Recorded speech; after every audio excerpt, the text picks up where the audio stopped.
Hi, Nick Duffy here from Nick Duffy Golf and MMG Golf Performance. Here to talk a little bit about what every player should have in their game or in their bag, who day to day may struggle with ball striking, or day to day maybe getting a funk in their golf swing, may need to kind of have a good safety shot on the golf course. This is just kind of my once again, this isn't the end all be all like I always like to say. This is my preference when working with players on how they kind of figure this out. So overall, I'd say I'm going to give you a little backstory of mine. When I played college golf, it was probably some of the worst golf I played in my life. I had just a streak of time where I had no idea what I was doing in my golf swing. I thought I knew what made the ball do what it does, but I did the opposite, and I hit the ball terrible. So I'm trying to start the ball further right by getting my path more right. No idea managing the face or anything like that is even involved. So I'm just hitting massive hooks and blocks all day long in college. And I had no backup shot. I had no safety shot. I had nothing to keep me from shooting, really high scores. And I think that's kind of shaped me in my golf and kind of my coaching. The reason why is because I always like players to have that safety shot, that shot that okay, I'm struggling on the golf course. How can I get this ball in play? So with that being said, I'm going to talk to you a little bit about what mine was. So I've gone over videos before of me being a very much, normal backswing, nothing too crazy. And then from the way down, I get a little early extended, drag the handle in, get super narrow, and then I'm kind of stuck. Path goes to the right, and then I'm at the mercy of whether or not I squared the face up. So that was always a very tough way to play golf, especially under pressure, playing college tournaments, playing for your team, playing maybe a tight golf course at nationals that you just can't keep the ball in play on, right? That's kind of my background. That's kind of why I think I do what I do. What I learned over the years, I would say probably 2 years after my senior year, after working with some coaches and getting my understanding of the golf swing, the golf game a bit better, is you're much better off having a go-to shot that is maybe the opposite of what your habits are. So once again, like I said, my habit is typically I'm getting too much underneath, laggy, and extended, right? So I've always learned to get more power from being a little guy by going this way at the ball, right? And it's worked. I mean, I hit the ball pretty far for a guy my size, but day to day, the consistency isn't always there. So what I learned from years of playing golf professionally after that, just on mini tours, nothing crazy. I'm not trying to lie about where I am. I learned that I struggle some days day to day, timing wise, with my lower body and my amount of lag and pull in the handle. So what I had to do was come up with a shot that would keep me in play, keep the ball in play on those days where I'm struggling with my timing. So for me with the driver, it was a very easy one. It was I basically just teed the ball low and try to feel like I'm hitting like a little cut. So I just feel like I'm not moving off the ball much in the backswing. I'm staying on top of it, and I'm not really caring if I hit down on it or not.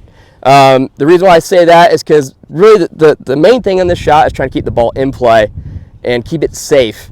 If I'm hitting it out there just far enough to have a decent iron shot into the green, I'm a very happy man. And I was very good at this shot. I hit it further than I ever hit my 3-wood. So the whole 3-wood backup shot myth never really came into play for me. But what did teeing it low and trying to smash a little cut out there do to me? So I'm a guy, when I'm hitting a driver, I normally tee it up pretty high, and I'm launching it pretty hard by hitting up on it a ton. And I'm knocking that spin rate down pretty great. Trouble is, if I get the wind to my back, treble right, I can easily pop up a little too early, leave the face wide open, and then I have a block party over to the right. So my go-to is the low tee one, where I'm not going to feel like I'm trying to, extend too much from the lower body. I'm just trying to cover it more and smash that ball down the fairway low and let it cut. That eliminates my face control issues and my lower body issues. So I was able to figure out kind of what my tendency was and go against it by hitting a shot. I did this on my own. I figured it out. It was nothing, I think, really groundbreaking. It's not a thing that no one else doesn't play. It's just something I was able to figure out given my tendencies, and I just kept seeing this shot get in play every time I tried it. So it made my life way easier.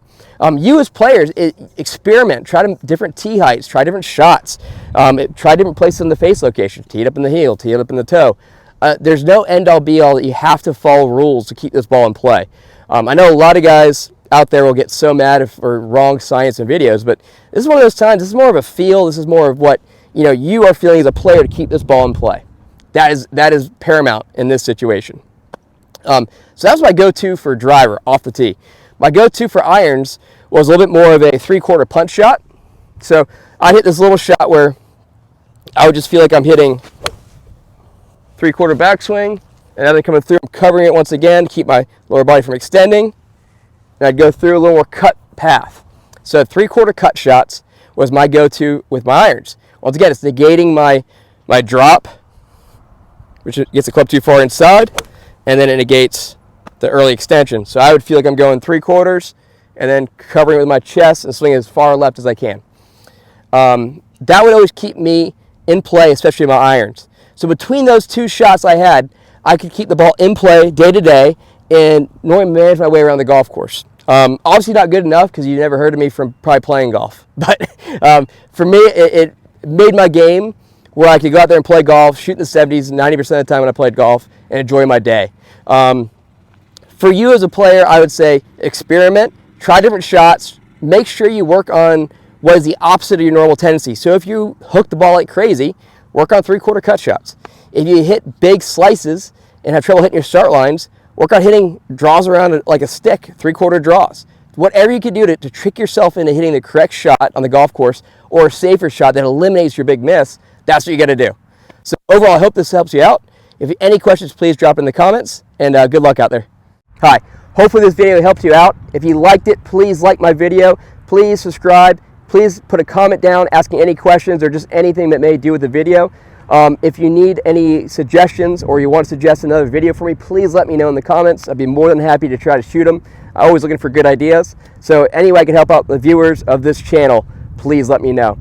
Hopefully these tips help you out and will continue to improve your game. Thanks.